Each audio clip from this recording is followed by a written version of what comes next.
Alors mes frères, nous poursuivons ce matin notre série de méditation commencée il y a plusieurs mois maintenant sur les noms de Dieu. Sur les noms de Dieu. Et nous avions vu un des noms de Dieu la semaine dernière.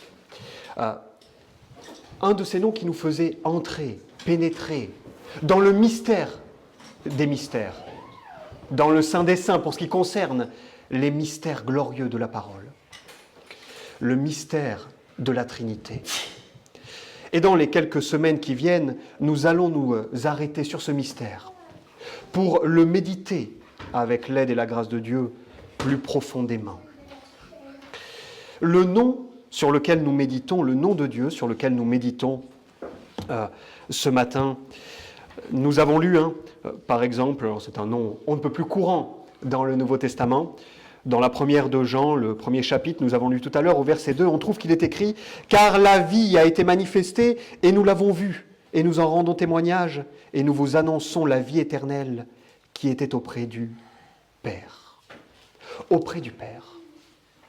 Nous allons ce matin méditer sur ce nom de Dieu, qui est un nom personnel, le nom d'une des personnes de la Trinité, le Père. Le Père. Alors, disons d'ores et déjà, en guise d'introduction, que le nom Père, dans la Sainte Écriture, peut désigner le Dieu trinitaire. Nous, on va s'arrêter ce matin sur le nom personnel, celui qui désigne la première personne de la Très Sainte Trinité. Mais on trouve des textes dans l'Écriture où le nom Père désigne le Dieu trinitaire dans son rapport à la création. Le Dieu trinitaire est, pour ainsi dire, le Père de toute la création, du monde créé. On trouve cela, par exemple, dans Malachie, chapitre 2, verset 10, ou dans le Nouveau Testament, dans l'Épître aux Hébreux, au chapitre 12 et au verset 9, où il est dit « D'ailleurs, nos pères, selon la chair, nous ont châtiés, et nous les avons respectés. Ne serons-nous pas beaucoup plus soumis au Père des esprits pour avoir la vie ?» Ici, le Père des esprits, c'est une référence non pas à la première personne de la Trinité, mais à toute la Trinité, au Dieu trinitaire. Donc, c'est important de le préciser, c'est pas à chaque fois dans la Sainte Écriture qu'apparaît le nom Père qu'il désigne la première personne de la Trinité. Néanmoins, c'est la majorité des occurrences. Le plus souvent, lorsque vous voyez apparaître le nom de Dieu, Père, dans la Sainte Écriture, il désigne en particulier la première personne de la Très Sainte Trinité. Alors je vous invite ce matin à méditer sur la personne du Père. Et puisse le Seigneur nous accorder sa grâce. Il y a bien des choses à dire, et des choses qui, parce qu'elles sont mystérieuses, ne sont pas simples à appréhender pour nous. Alors nous allons plonger un peu plus profond dans ce mystère des mystères, le mystère de la Très Sainte Trinité, en méditant sur la première personne, le Père.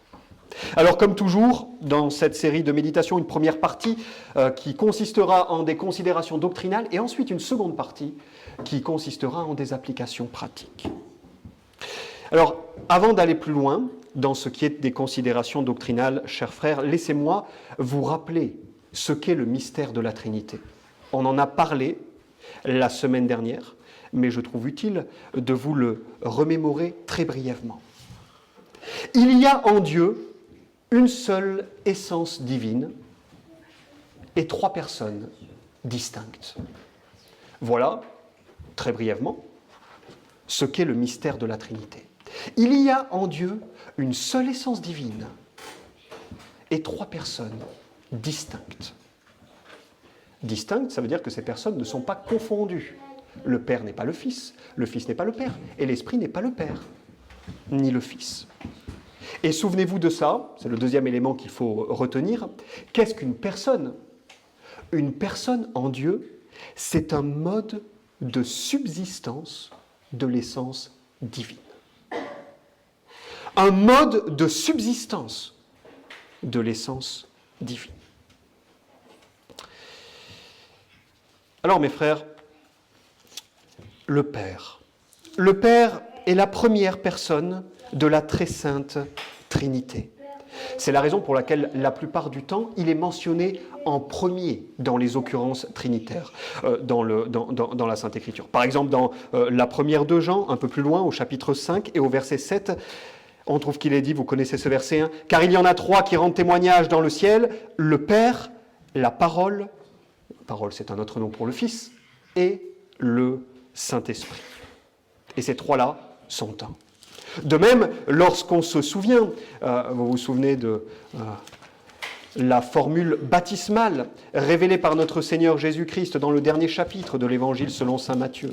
Matthieu, chapitre 28, verset 19. « Allez donc et instruisez toutes les nations, les baptisons au nom du Père, du Fils et du Saint-Esprit. » La plupart du temps, à de rares exceptions près, lorsque les trois personnes de la Sainte Trinité sont mentionnées, le Père apparaît en premier. Pourquoi ? Parce que le Père est la première des personnes de la Trinité. Alors maintenant, posons-nous la question ensemble. Comment le Père subsiste-t-il dans l'essence divine ? Qu'est-ce qui le caractérise, lui en particulier ? Qu'est-ce qu'il a de distinct avec les deux autres personnes ? Alors, il y a deux choses qu'il vous faut noter. Pour comprendre, c'est un grand mot, pour appréhender la manière dont le Père subsiste dans la Sainte Trinité. Premièrement, nous affirmons que le Père subsiste, diront les docteurs, assez, formule latine qui veut dire par soi. Le Père subsiste dans la Sainte Trinité par lui-même. On dira également qu'il est inengendré. C'est un autre terme qu'on utilise pour dépeindre la même réalité que je vais vous expliquer maintenant. Qu'est-ce que ça veut dire que le Père subsiste de manière assez, par soi ? Écoutez bien, c'est très important. S'il y a une chose qu'il vous faut retenir de cette prédication, c'est ce que je vais dire maintenant. Par là, nous voulons dire que le Père ne tient son mode de subsistance d'aucune autre personne dans la Trinité. Il ne tient son mode de subsistance d'aucune autre personne dans la Sainte Trinité. Néanmoins, il est, alors là les docteurs diront, il est le principe ou il est l'origine des deux autres personnes. Le Père ne tire son mode de subsistance de personne. Par contre, les deux autres personnes de la Trinité, le Fils et l'Esprit, tirent leur mode de subsistance du Père. Je vais dissiper dans un instant quelques malentendus, mais avant ça, je veux vous démontrer ce que je suis en train d'affirmer par la Sainte Écriture. Dans l'Épître aux Hébreux, au chapitre 1 et au verset 3, on trouve qu'il est dit du Fils, et qui, étant la splendeur de sa gloire et l'empreinte de sa personne, et soutenant toute chose.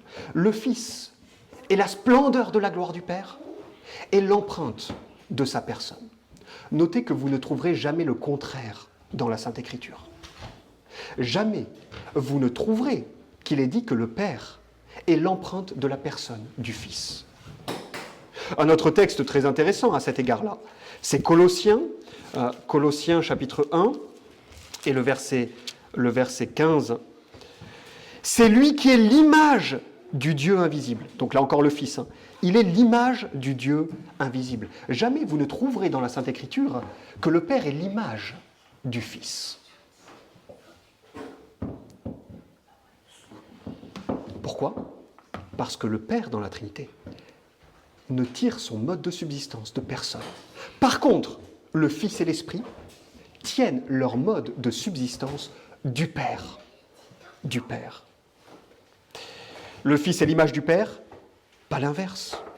Pas l'inverse. Et il en est de même avec l'Esprit, n'est-ce pas ? Jean chapitre 15, verset 26, l'Esprit procède du Père.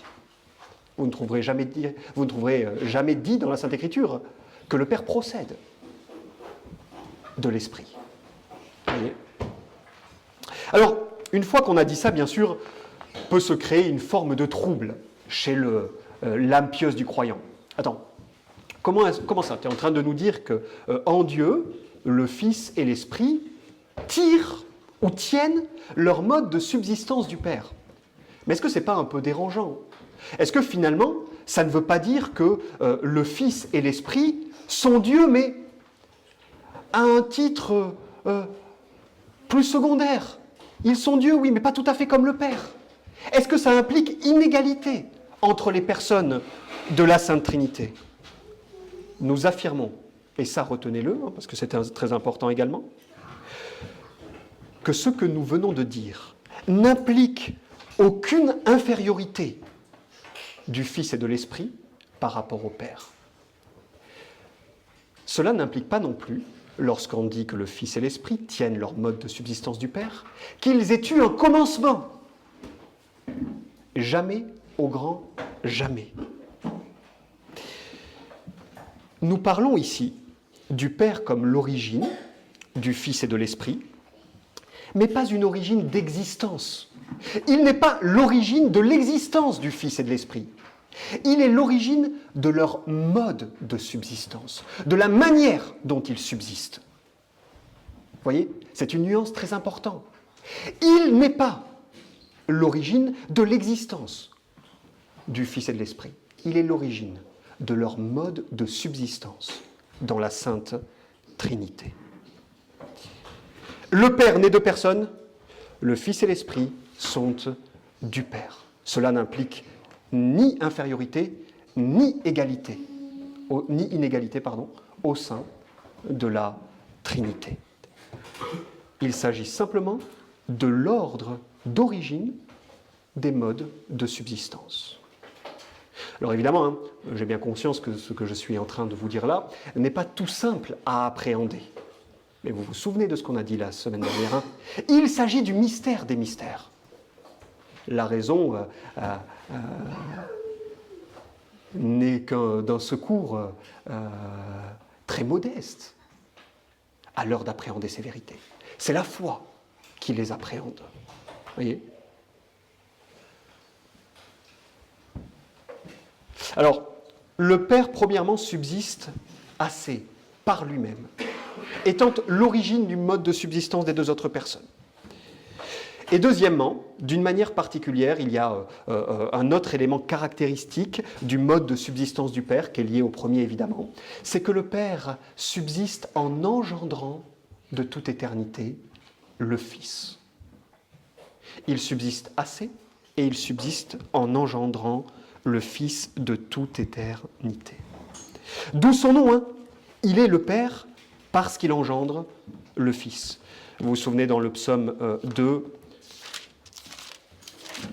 au verset 7, il nous est dit « Je publierai le décret de l'Éternel. Il m'a dit « Tu es mon Fils, aujourd'hui je t'ai engendré. » On aura l'occasion de revenir la semaine prochaine, Dieu voulant, sur ce texte. C'est aussi la raison pour laquelle le Fils est appelé dans le Nouveau Testament le Fils seul engendré. Souvent traduit de manière un peu cavalière dans nos Bibles par le Fils unique.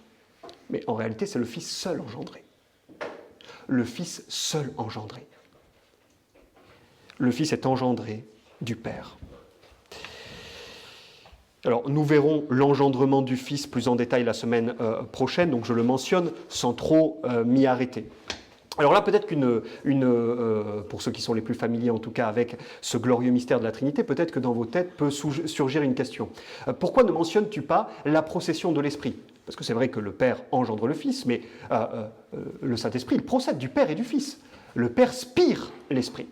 Eh bien, la procession n'est en général pas mentionnée comme étant une caractéristique propre au mode de subsistance du Père, parce qu'il la partage avec le Fils. L'Esprit procède du Père et du Fils. On parlera de la procession de l'Esprit, aussi Dieu voulant dans les semaines à venir, mais c'est la raison pour laquelle je ne la mentionne pas ici. Alors si vous devez retenir comment le Père subsiste, assez, par lui-même, en étant l'origine des deux autres personnes, et d'une manière tout à fait particulière en engendrant le Fils de toute éternité. Le Père est donc le premier dans l'ordre des modes de subsistance. On parle donc de la primauté du Père. On dira qu'au Père revient une certaine primauté, parce qu'il est la première personne de la Trinité. Alors, cette primauté, dans l'ordre du mode de subsistance, elle se reflète également ailleurs dans la Sainte Écriture. Elle se reflète dans le mode d'opération, c'est-à-dire dans la manière dont le Dieu trinitaire œuvre. Vous vous souvenez de ce qu'on a dit, on l'a dit la semaine passée je crois, on l'a dit plusieurs fois ces derniers mois, toutes les œuvres de Dieu, d'accord, tout ce que fait Dieu, c'est l'œuvre des trois personnes, du début jusqu'à la fin. Il n'y a pas de division dans les œuvres de Dieu. Toutes les œuvres sont l'œuvre de la très sainte Trinité. Certes. Mais la Sainte Écriture nous dit que le Dieu trinitaire œuvre en suivant le mode de subsistance des personnes de la Trinité. Qu'est-ce que ça veut dire ? Eh bien, ça veut dire que vous trouverez dans la Sainte Écriture que le Père, qui n'est de personne, œuvre de lui-même. Le Fils, qui est du Père, œuvre du Père. C'est le sens de cette déclaration, souvent mal compris dans l'Évangile selon Jean, au chapitre 5 et au verset 19. Jésus, prenant la parole, leur dit « En vérité, je vous dis que le Fils ne peut rien faire de lui-même, à moins qu'il le voie faire au Père. Car tout ce que le Père fait, le Fils aussi le fait pareillement. » Le Fils œuvre du Père. Et l'Esprit, qui est du Père et du Fils, œuvre aussi. Par lui-même, bien sûr, mais du Père et du Fils.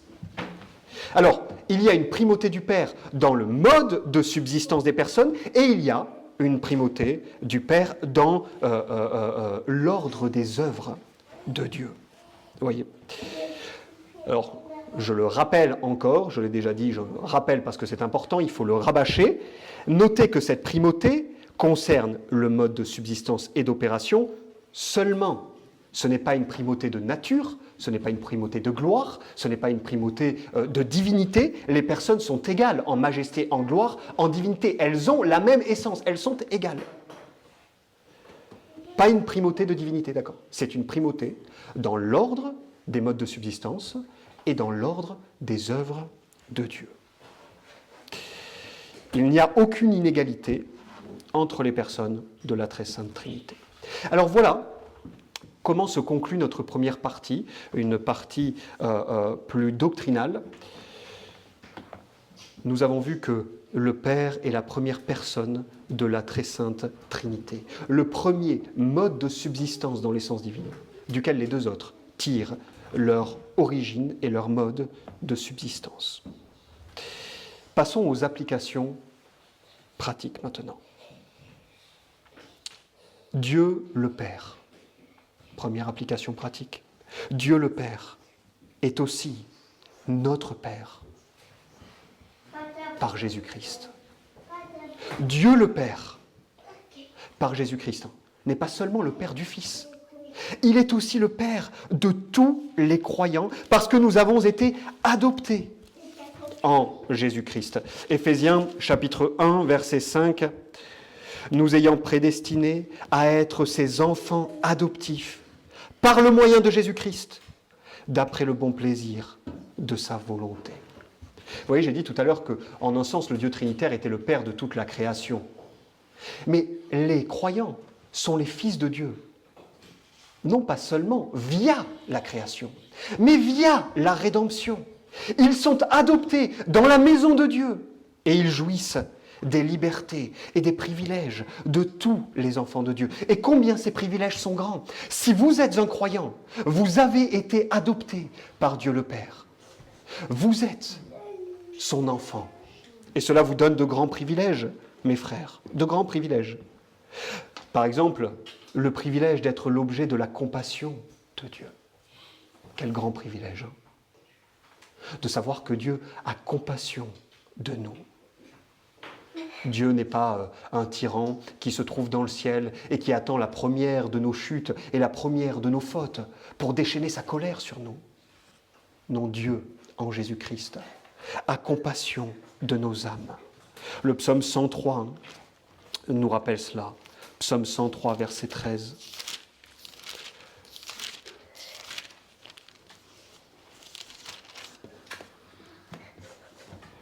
Comme un père est ému de compassion envers ses enfants, l'Éternel est ému de compassion envers ceux qui le craignent. Vous êtes, parce que vous êtes les enfants de Dieu, l'objet de la compassion de Dieu. Une compassion qui s'étend à toute votre vie, à toutes vos chutes, à toutes vos fautes. Dieu a compassion de vous, comme un père a compassion de ses enfants. Nous sommes aussi, parce que nous sommes enfants de Dieu, l'objet de la protection de Dieu. Et là, combien c'est une bonne nouvelle. Vous savez combien nos ennemis sont nombreux. Nos ennemis se trouvent sur la terre, parmi ces hommes qui en veulent à l'Église, qui souhaiteraient qu'elle disparaisse, parmi ces faux prophètes au sein même de l'Église visible, jusqu'à l'Antichrist qui siège à Rome. Mais nos ennemis sont nombreux dans le monde invisible également. Satan, sa horde de démons. Puis il y a cet ennemi intérieur, la chair qui est en nous, cette nature corrompue qui nous incline au mal en permanence. Combien nos ennemis sont nombreux. Ils nous dépassent en nombre, en force. Mais la bonne nouvelle, c'est que Dieu veille pour nous. C'est ce que nous rappelle le psaume 121. D'où nous viendra le secours? Le secours nous vient de celui qui ne dort jamais et qui ne sommeille jamais, du Dieu d'Israël, de notre Dieu qui est notre Père, de celui qui, comme nous dit l'Épître aux Hébreux, notamment au chapitre 1 et au verset 14, celui qui envoie ses anges pour nous garder, ses anges pour servir l'Église. Dieu veille pour nous. Et c'est une grande nouvelle. C'est une grande nouvelle. Parce que c'est là que se trouve le repos. La réalité, c'est que si on prend conscience de tous nos ennemis, il y a de quoi désespérer. Il y a de quoi désespérer. Mais la raison pour laquelle nous ne désespérons pas, c'est que Dieu veille pour nous. Dieu veille pour vous. Y compris quand vous ne veillez pas. Dieu ne dort ni ne sommeille. Le fait d'être enfant de Dieu, ça nous donne accès à un autre privilège. Dieu prend soin de nous et Dieu pourvoit à tous nos besoins spirituels, nos besoins temporels, dans les choses nécessaires également. La Sainte Écriture nous dit ces choses-là en long, en large et en travers. Le psaume 34, versets 9 et 10. Goûtez et voyez combien l'Éternel est bon. Heureux l'homme qui se retire vers lui. Craignez l'Éternel, vous ses saints, car rien ne manque à ceux qui le craignent. Rien ne manque à ceux qui le craignent. Voyez ? Combien ne valez-vous pas plus qu'un passereau, dira notre Seigneur Jésus. Ne vous préoccupez, ne vous inquiétez de rien. Pourquoi ? Parce que Dieu veille et Dieu vous donne tout ce dont vous avez besoin. Dieu qui est la fontaine de tout bien, le seul à qui appartiennent toutes choses, le seul qui peut répandre tous les biens dont nous avons besoin sur notre vie. Un autre privilège que nous avons en tant qu'enfants de Dieu, c'est que Dieu nous corrige. Dieu nous corrige. Hébreux chapitre 12, verset 6. Et ça, c'est une bénédiction. Dieu nous corrige. C'est un privilège de pouvoir être châtié et corrigé par Dieu. C'est une preuve de l'amour qu'il nous porte, nous dit l'apôtre. C'est une preuve de l'amour qu'il nous porte. C'est pas une malédiction, c'est un privilège. C'est pas quelque chose qu'on aime beaucoup dans la vie chrétienne, être châtié par Dieu, être frappé. Mais c'est une bonne chose. L'apôtre nous rappelle qu'ainsi Dieu nous rend participants de sa sainteté. Voyez, c'est une bonne chose d'être corrigé par Dieu. Nous ne sommes pas de ceux que Dieu laisse s'égarer ou se perdre, de ceux qu'il laisse s'endurcir dans leurs péchés. Nous sommes de ceux qu'il corrige pour que nous devenions participants de sa sainteté. C'est une correction qui procède d'un amour paternel, pas de la colère du juge, d'un amour paternel. Et dans le psaume 89, versets 31 à 34, ce texte nous rappelle que les châtiments nous sont promis comme des bénédictions. C'est une promesse de bénédiction, le châtiment, pour le croyant. Voyez. Et finalement, Dieu nous lègue un héritage glorieux. Ça aussi, c'est un de nos privilèges en tant que croyants. Les promesses, toutes les promesses qui sont oui et amen dans le Christ. Le salut, la gloire à venir. Tout ça, c'est notre héritage. Tout ça, c'est le privilège auquel nous avons droit en tant qu'enfants du Père. Tout ça, c'est pour nous. Nous sommes les héritiers de Dieu, les héritiers du salut. Nous sommes co-héritiers avec Christ. Voilà le langage qu'emploie la Sainte Écriture. Et notez aussi que l'adoption a, comme la justification, ceci de glorieux, c'est qu'elle est la même chez tous les enfants de Dieu. Dans l'Église, on peut trouver des croyants qui sont plus forts en grâce que d'autres, plus sanctifiés, plus saints, plus sages. Mais l'adoption, c'est la même pour tous les croyants. Que vous soyez un croyant depuis 1 heure, depuis hier, depuis 10 ans ou 50 ans, il n'y a qu'une seule adoption. C'est un acte complet, une fois pour toutes, de Dieu. Nous sommes une fois pour toutes adoptés. Et une fois pour toutes, nous avons part à tous ces privilèges. Voyez ?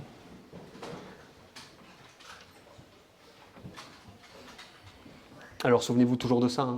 Au jour où vous quitterez cette terre, le ciel est votre privilège, parce qu'il est une bénédiction qui appartient à l'héritage que vous a légué Dieu le Père. Vous y avez droit, parce que vous êtes ses enfants en Jésus-Christ. Oh, que le Seigneur est bon pour nous. Alors Dieu est notre Père par adoption.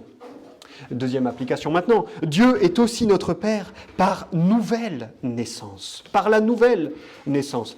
Vous vous souvenez de cette déclaration merveilleuse que l'on trouve dans le prologue de l'évangile de Jean, Jean chapitre 1, verset 12 et verset 13. « Mais à tous ceux qui l'ont reçu, il leur a donné le droit d'être faits enfants de Dieu.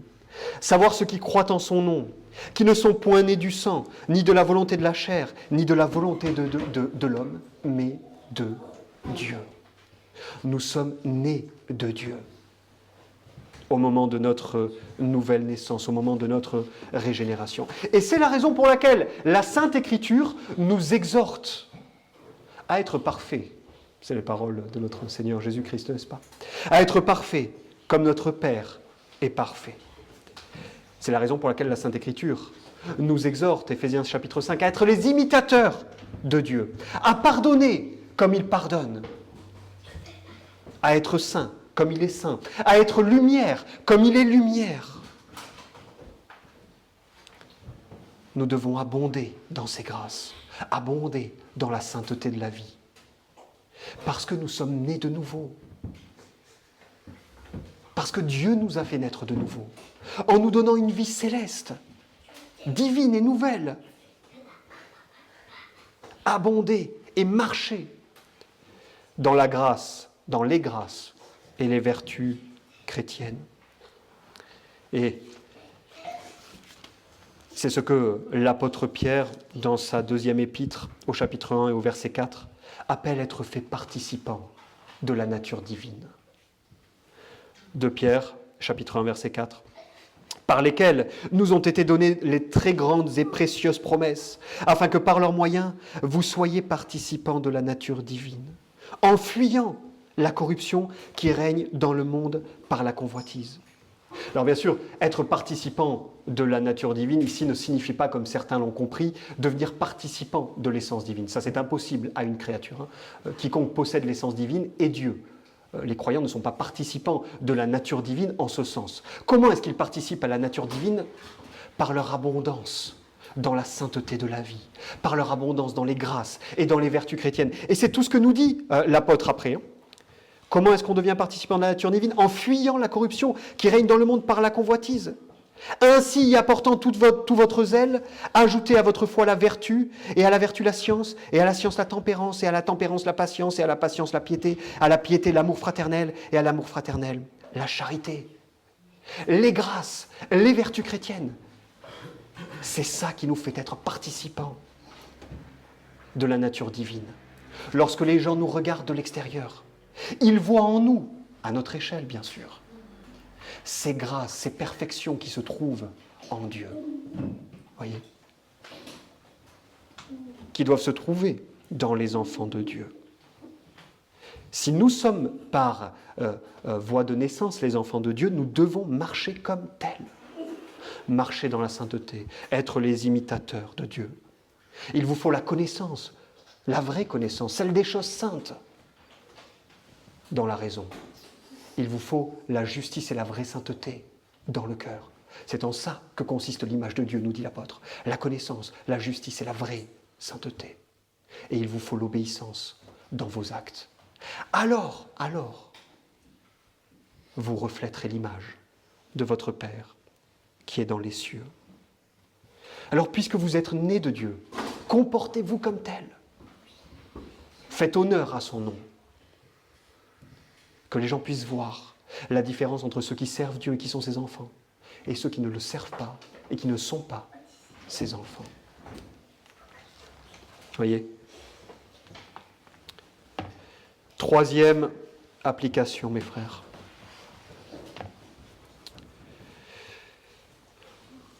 La Sainte Écriture a une manière, et c'est d'ailleurs tout le génie de la Sainte Écriture, cette façon de parler des choses les plus profondes qui soient, simplement.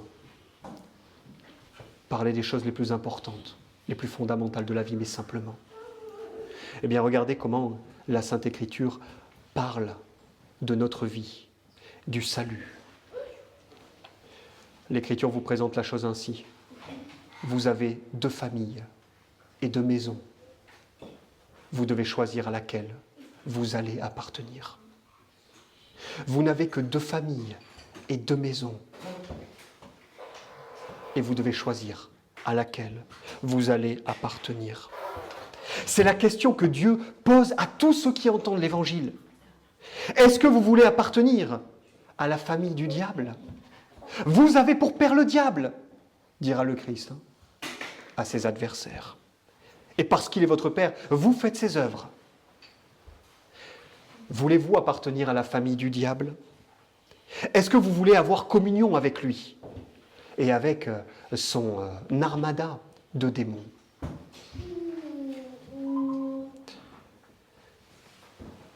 Si vous vous trouvez et si vous voulez demeurer dans la maison du diable, vous aurez communion avec lui, avec ses démons, avec tous les hommes qui se perdent et qui refusent l'Évangile.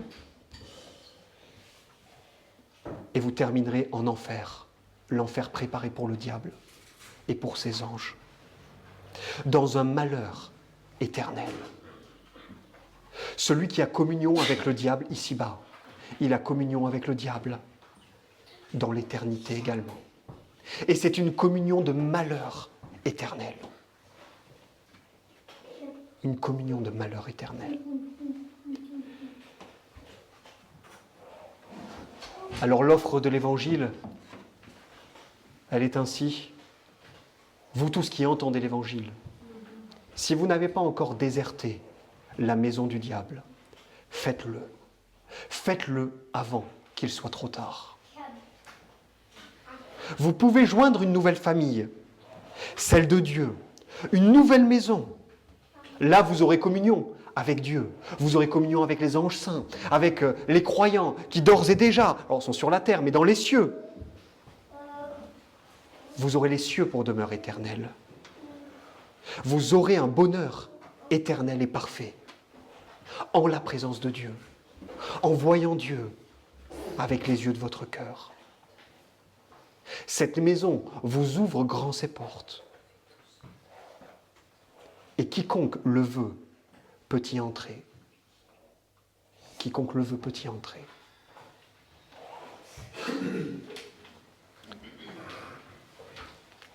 Et voilà le travail des prédicateurs de l'Évangile, selon que dit Paul. Nous vous en supplions. Soyez réconciliés avec Dieu. Nous vous en supplions. Quittez la famille du diable et ce destin funèbre qui attend ceux qui le suivent. Et entrez dans la famille de Dieu pour un bonheur éternel. Voilà l'Évangile. Rallier la famille de Dieu, le camp de Dieu. Et nous devons appeler les autres à le faire. Il n'y a que 2 choix possibles. Il n'y en a pas 3. Il n'y a que 2 choix possibles. Ou nous sommes dans la mauvaise famille, ou nous sommes dans la bonne. Ces 2 familles accueillent tout le genre humain. Tout le genre humain. Alors mes frères, j'ai la conviction que vous l'avez déjà fait. Mais si pour certains d'entre vous, vous ne l'avez pas fait encore, fuyez dans la maison de Dieu. Les portes sont encore ouvertes et nul ne sait pour combien de temps. Nul ne sait pour combien de temps. Notre vie peut s'arrêter à chaque instant.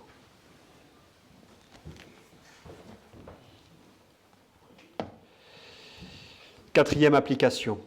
Il s'agit d'un avertissement. Ce n'est plus une exhortation, ici c'est un avertissement. Et un avertissement au père en particulier. Alors au père dans la famille, ça c'est le père par excellence, mais au père plus généralement. Vous savez que les pères dans la Sainte Écriture, ce sont aussi ceux qui ont à charge l'Église, les anciens, les pasteurs. Dans la Sainte Écriture, les pères, ce sont aussi les gouvernants des nations, les rois, etc. Un avertissement à tous ceux qui sont des pères, que ce soit dans la famille, dans l'Église ou dans la nation. Montrez-vous digne de votre charge. Montrez-vous digne de votre charge. Que votre péché ne soit jamais en déshonneur à Dieu. Vous avez une responsabilité particulière. Ne pas jeter le discrédit sur Dieu le Père. Ne pas bafouer sa gloire. Que le nom de Dieu ne soit pas blasphémé à cause de vous. Soyez comme Dieu, le Père, est avec nous. Soyez doux, soyez compatissants, soyez justes aussi. Il faut être juste, très important. Soyez bons et soyez saints. Ne vous présentez pas au jour dernier en ayant contribué à masquer et à couvrir la gloire de Dieu par le mauvais usage de votre paternité. Et aux autres, à ceux qui ne sont pas des pères, ni dans la famille, ni dans l'Église, ni dans la nation, une chose est requise de vous. Ne laissez pas ceux qui peut-être, dans votre famille, dans votre Église, dans votre nation, ont été de mauvais pères, voiler la gloire et la bonté de Dieu le Père. Ce n'est pas parce que vous avez eu de mauvais pères que Dieu est un mauvais père. Si vous avez eu de mauvais pères, ils en rendront compte devant Dieu, c'est certain. Votre travail à vous, c'est de ne pas vous arrêter à cela et de regarder à celui qui est le Père parfait, à Dieu. Ne laissez pas les péchés de vos pères obscurcir la bonté de votre véritable Père qui se trouve dans les cieux. Enfin, mes frères, 5e et dernière application, et je conclus avec cela. Quelque chose d'important, quelque chose de rappelé très régulièrement dans la Sainte Écriture, mais peut-être pas suffisamment mis en pratique dans l'Église visible de notre Seigneur Jésus-Christ. Le soin des orphelins dans l'Église. Le soin des orphelins. Les orphelins dans la Sainte Écriture, ce n'est pas nécessairement ceux qui n'ont plus aucun parent. Aujourd'hui, c'est en général la conception que l'on a de l'orphelinat, c'est quand on n'a plus de parents. Mais dans la Sainte Écriture, les orphelins, c'est en particulier ceux qui n'ont plus de père. L'Église doit avoir soin de ces orphelins, qu'ils soient orphelins de 2 parents ou de père seulement. Et même de mère seulement, hein, non, dans certains cas, évidemment. Jacques, chapitre 1.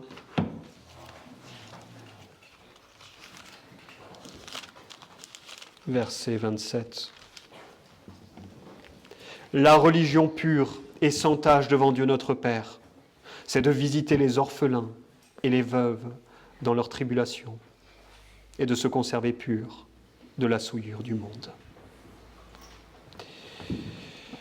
Dans le psaume 68, ce psaume qui nous tient tous à cœur, hein, on trouve qu'il est dit de Dieu, psaume 68, verset 6.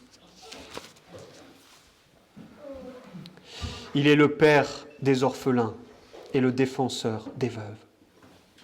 C'est Dieu dans sa demeure sainte. Prenez soin des orphelins qui vous sont confiés, parce qu'ils ont un Père dans les cieux.